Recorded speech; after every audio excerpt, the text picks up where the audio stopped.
I really want to be able to drive. What can I say? I have aspirations. Going to see the sea whenever I want. Driving my friends around. Vehicular man's laughter. I want the simple things in life, even at a very young age.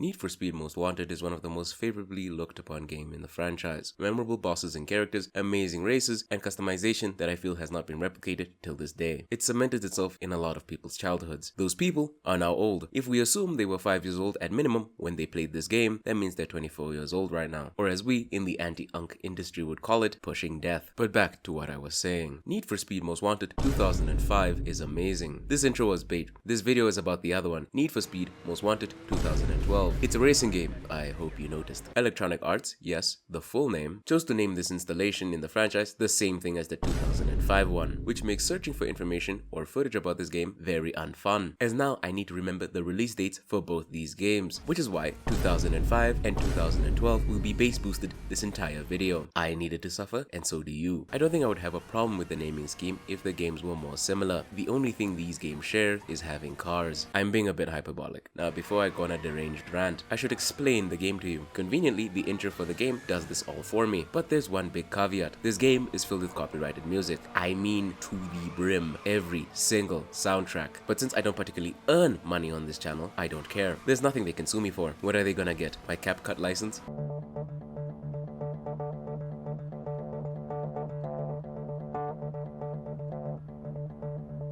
Change everything you are and everything you are.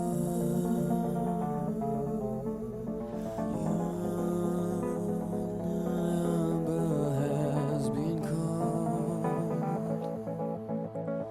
Fights and battles have begun. Revenge will surely come.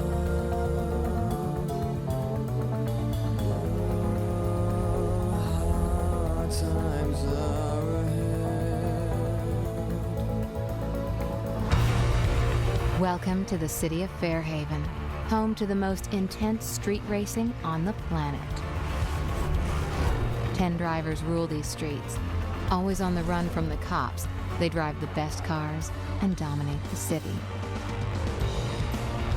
They are the most wanted. To join this elite group, you'll need to earn the right to race them, beat them all, and you'll be number one, Fairhaven's most wanted driver. To do that, you'll need cars, lots of cars. Spread out across the city are some of the hottest cars ever made. If you can find them, you can drive them.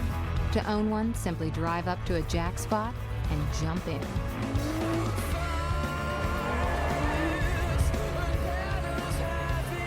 Follow the route marked on your map to your first car. The streets are waiting.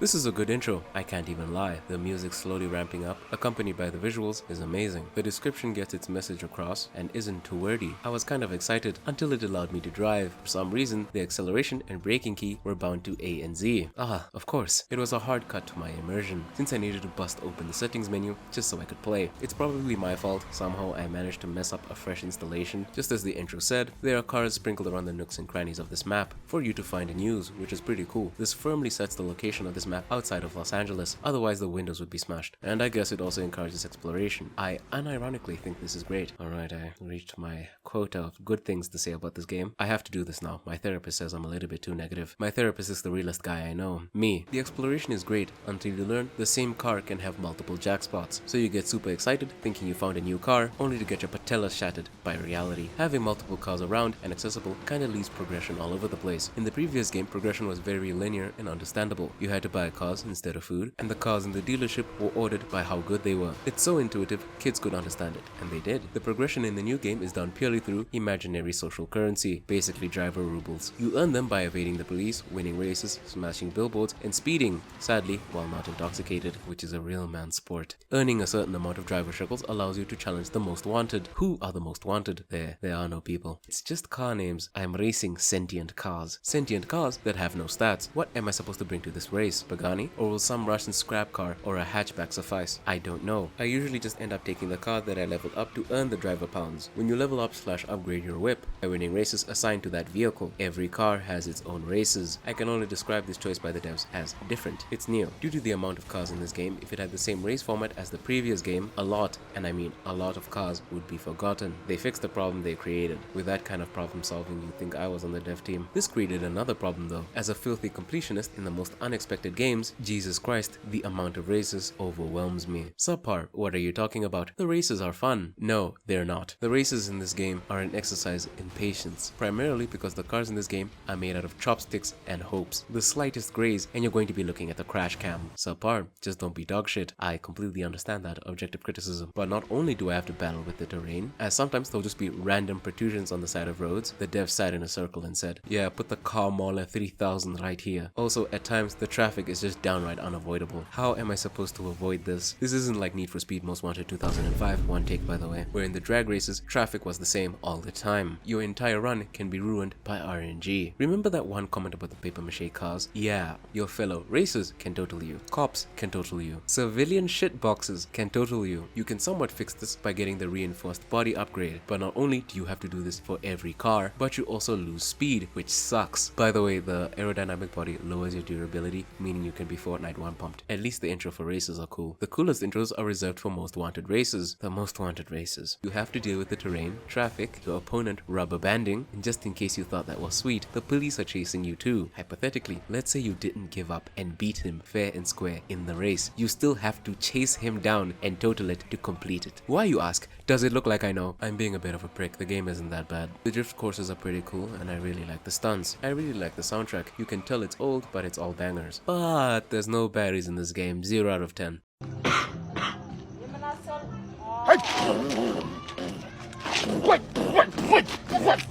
Yes, son, yes. Go up.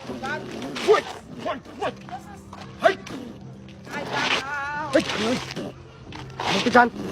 Thank you, John. Thank you, John. Thank you.